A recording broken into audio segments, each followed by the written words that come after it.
And we're back. You ain't so tough with that bad boy tuck. I'ma get it how I'm living, I'ma walk the walk. Outline my lines, I rap through thought.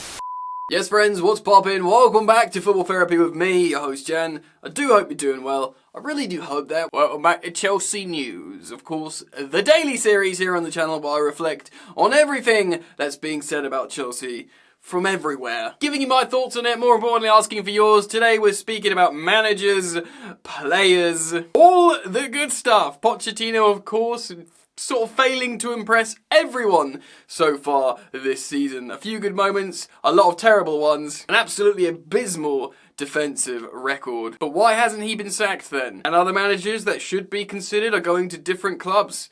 We're going to talk about all of that today. As well as Matthijs de Ligt link coming back to Chelsea and why his leadership in the back line could replace Thiago Silva. So thank you for joining me, guys. Settle in, get comfortable. If you do want to support the content, you're most welcome to. It's super easy. Like and subscribe, comment and share, all that sweet, lovely stuff that you guys do to support us, the content creators, here on the increasingly densely populated platform YouTube. Alright then, let's get into it. Let's start off with managers then. Apparently, Ruben Amorin has got a verbal agreement to join Liverpool in the summer. Now, this is coming from Plettenberg, the Sky Sports journalist. Pretty reputable, I guess. Of course, we've all sort of learned that Ruben Amorin is a big target of Liverpool, which is a really interesting thing. Of course, he plays a three-back system. Liverpool famously play a back four. But then again, all sort of top teams, certainly in the Premier League, play a back four. So it'll be very interesting to see if the sporting manager brings his three-back system to Liverpool. I guess you could say maybe it would suit Trent Alexander-Arnold and Robertson, but I wonder if it would work. The three-back system we haven't seen really properly work since Chelsea won the Premier League employing that formation, and of course the game's changed and evolved so much since then, especially in the Premier League. I wonder if it's sustainable to be a title challenger anymore. I personally have referenced that Athletic video that explained why Amorin would be a bad choice for Chelsea, or at least the way he plays football with his sporting side, how that would be a really bad choice for Chelsea Football Club. Essentially, it would leave the midfield massively exposed, it would leave Caicedo massively exposed. We got enough of that already, mate. Still, he is a high-profile, up-and-coming manager, and it looks like he's going to Liverpool. Of course, Liverpool, much like Bayern Munich, much like Barcelona, all publicly are in the market for a new manager in the summer. Now, that might be the case with Chelsea, but not publicly. So, Ruben Amorin to Liverpool. Chelsea apparently still like him. Of course, we've contacted him before we hired Mauricio Pochettino, just sort of saying, hiya, we like you. But then again, we also did that to Vincent Kompany, apparently.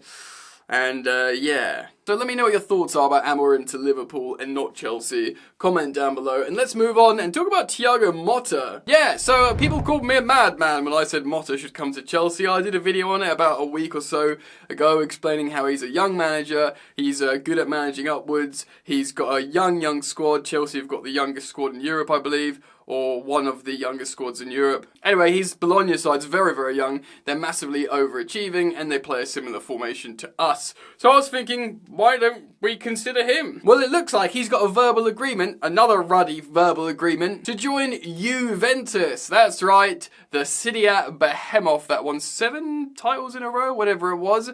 Yes, looks like they're getting that guy, which kind of makes me feel a little bit vindicated for referencing him as should be a potential Chelsea managerial target.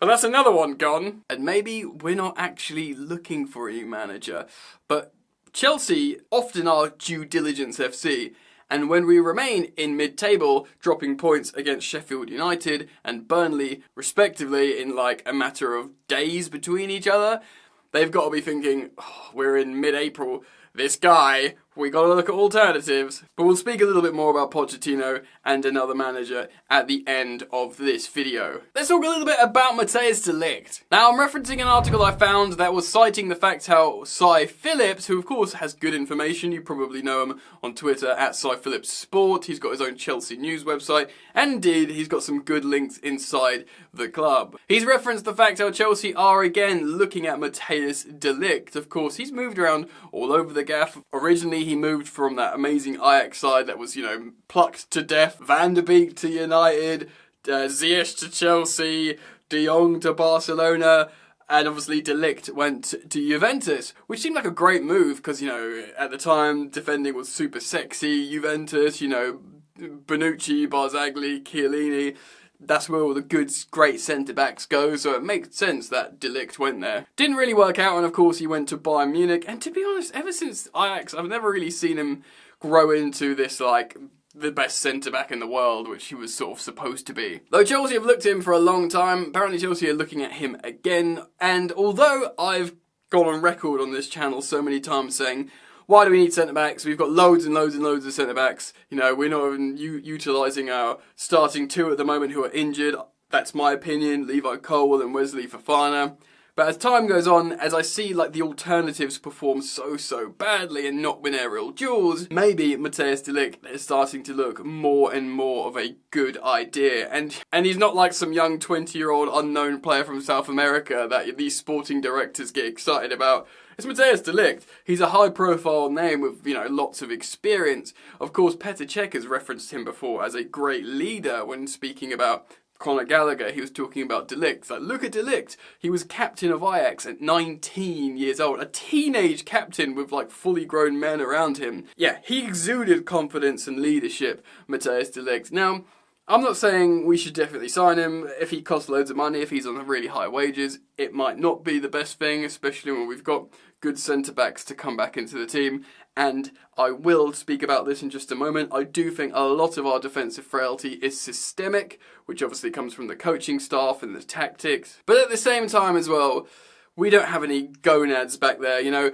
A Tony Rudiger, even if perhaps the system in front of him's failing, a lot of the goals we concede are like, you know, weak moments. You can't imagine us having that with someone like Tony Rudiger in the back line. We just need maybe a bit more of these characters. Now, you know, Disassi is meant to be a big character, but all I've seen at the moment is him celebrating his own tackles. Yeah, I want to see someone like commanding. Now, maybe Levi Colwill's got a bit of that, and maybe we'll see it a bit more. But no one's taking responsibility, that's the word, isn't it? Where's the responsibility in this Chelsea side? So it's interesting to hear that Cy Phillips has referenced the fact how Matthijs de Ligt is being looked at yet again for Chelsea. We all know that Chelsea are looking at a centre-back. Of course, we've heard this from the big head honcho himself, Fabrizio Romano. Maybe David Ornstein's referenced it, but we know Chelsea are looking at a centre-back and a striker. Of course, Chelsea are very interested in Osimhen. Osimhen would like to come to Chelsea. We'll see what happens with that, though, and how the season pans out. I mean, if he doesn't even know who's going to be managing Chelsea, why join? And as more and more time goes on, the project looks less and less appealing.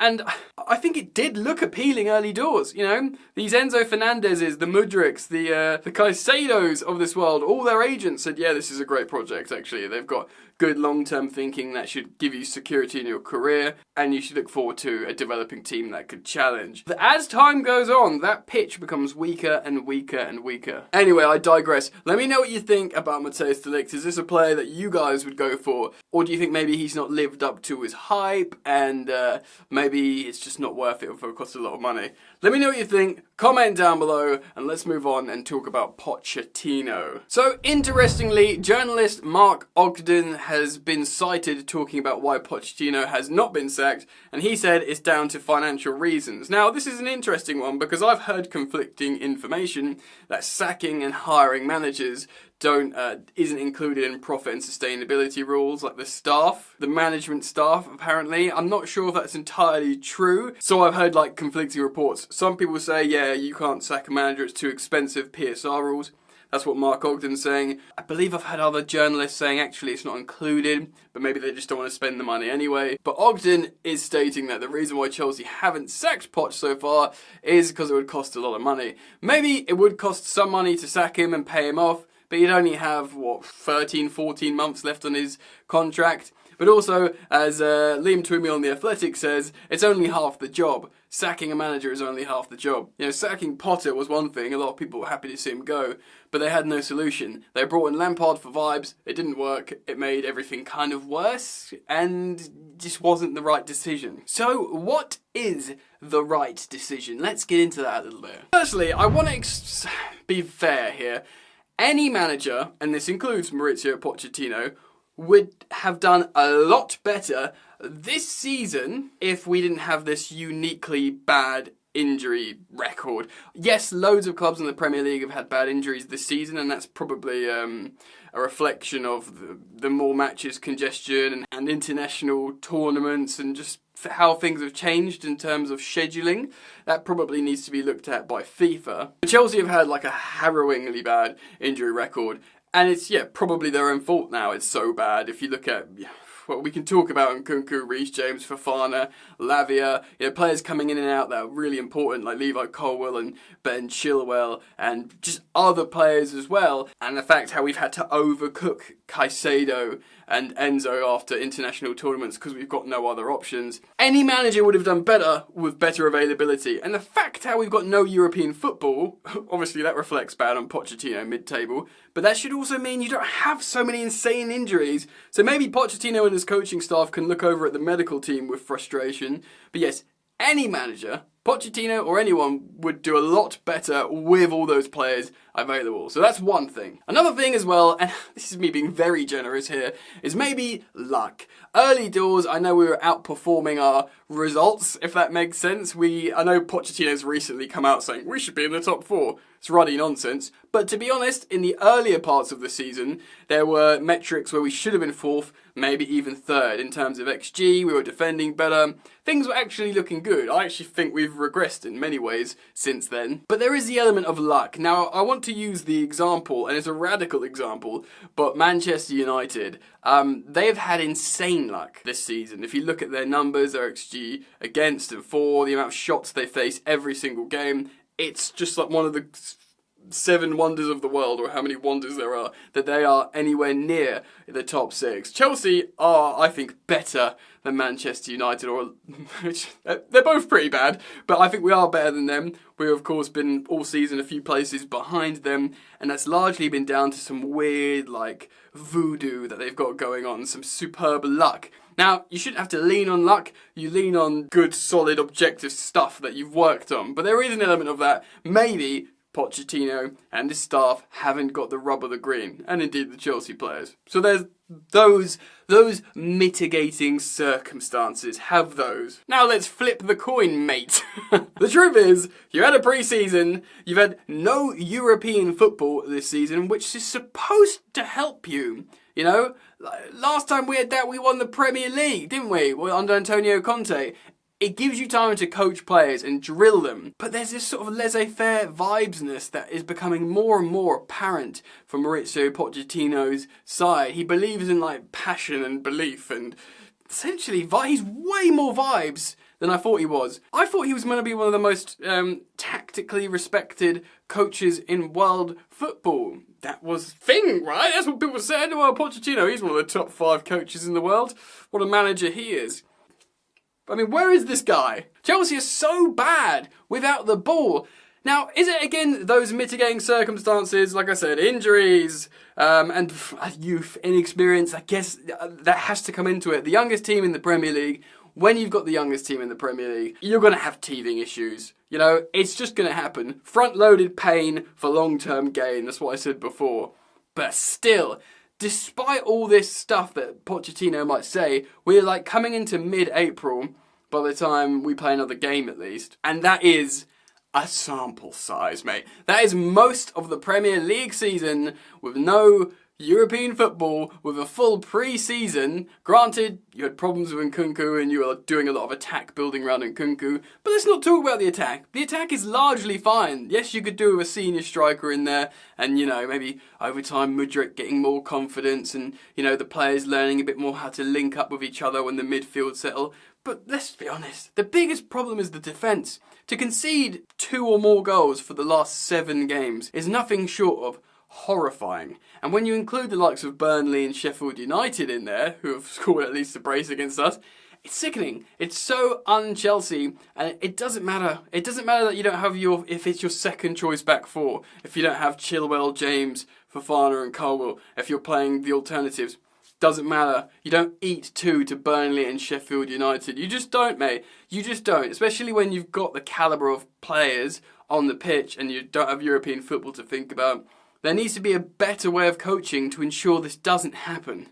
And yes, there's this immaturity that's exuding out the players and they panic, but it's the end of the season. So what are you saying that, oh, well, these players just can't play together. They're not good enough to do anything at the moment. They need to all grow up. We need a few more extra in there. That I can't do anything. My hands are tied. I can't accept that. I just can't accept that. There's too much natural ability there. Look, maybe Pochettino stays, and maybe he does better, but I don't know, man. I just don't see it. I don't see it. It's so frustrating because there's been a couple of occasions that he set up remarkably well. You know, a clock's right 2 times a day or whatever they say it is, isn't it? Like, you have to look at the season as a whole.